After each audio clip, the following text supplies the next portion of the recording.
Vengo ante ti, mi Señor,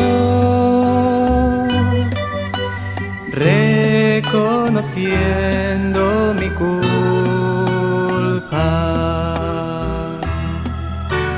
Con la fe puesta en tu amor,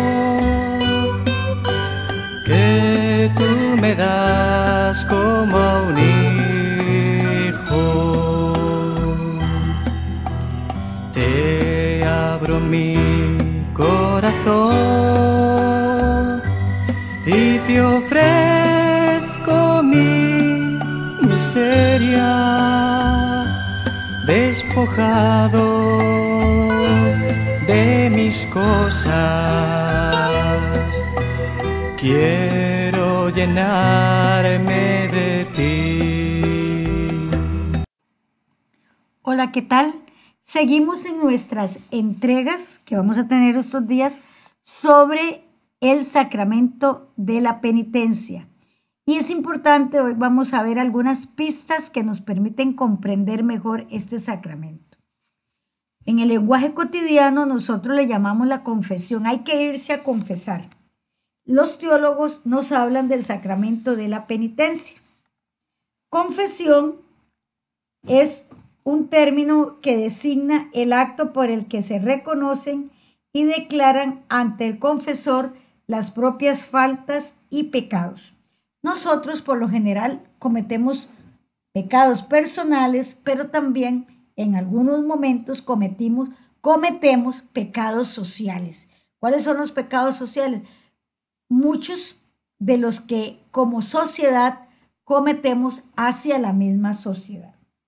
La confesión como un reconocimiento de los pecados no es un invento del cristianismo.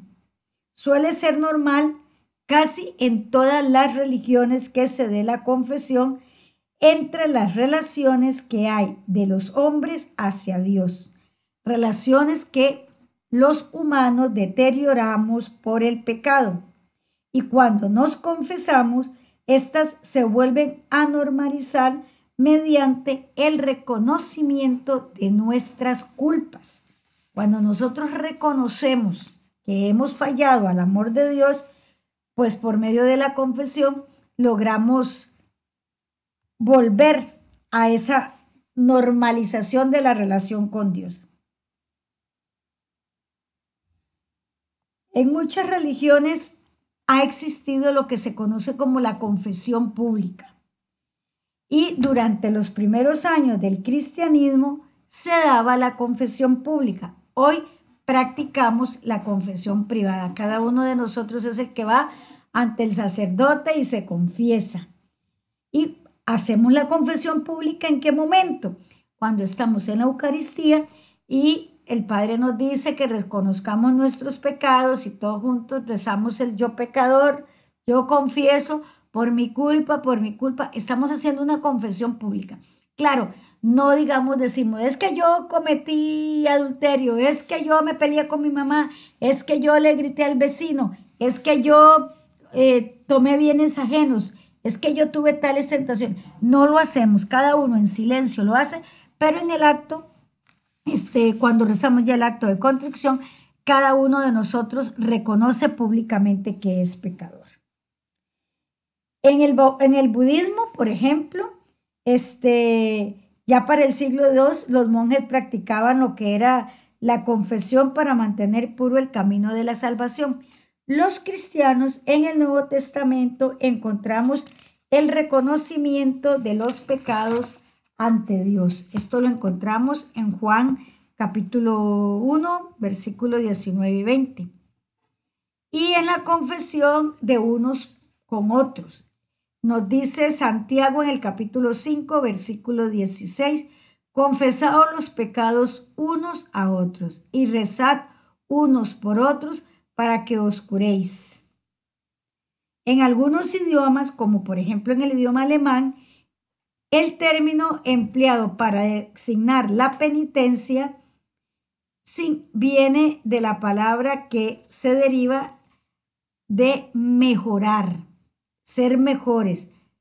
En la penitencia, que es lo que pues cuando nos confesamos, nos dice el Padre, el ser humano trata de restablecer sus relaciones con Dios y con los demás. Todo ser humano siente la necesidad de la penitencia. Es como cuando a veces utilizamos la palabra penitencia como sinónimo de castigo. Es que, uy, mi mamá me puso una penitencia, qué castigo. Y es que tengo que pagar una penitencia por lo que hice. No sé. Entonces, no lo tenemos como un pago de agradecer el restablecimiento de las relaciones con Dios, sino más que todo como un castigo. Somos conscientes de que hemos hecho algo incorrecto y que para volver al camino correcto necesitamos como dar algo, y eso algo lo hemos llamado penitencia. En la Biblia nosotros no encontramos el término penitencia, más que todo en el Nuevo Testamento, sino que se habla de conversión.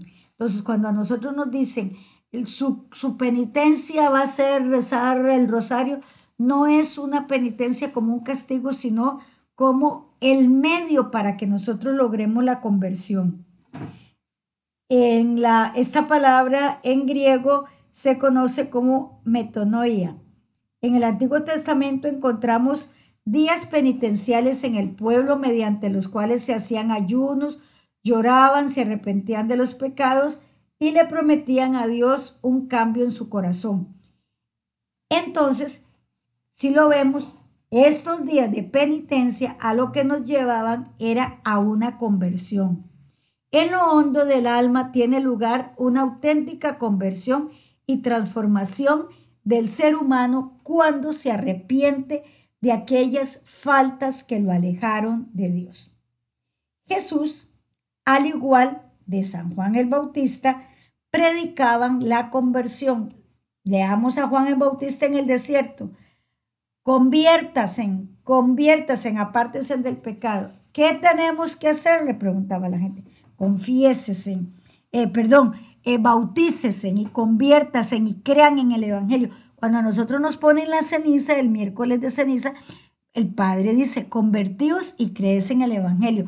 ¿Qué significa entonces? Que borremos todo lo que tengamos, que hagamos un deseo grande de convertirnos y de iniciar una vida cristiana. El pueblo ha de convertirse porque Dios mismo viene al hombre. Las primeras palabras de Jesús que escuchamos en el Evangelio de San Marcos son estas: se ha cumplido el tiempo y el reino de Dios está cerca. Convertíos y creed en el Evangelio.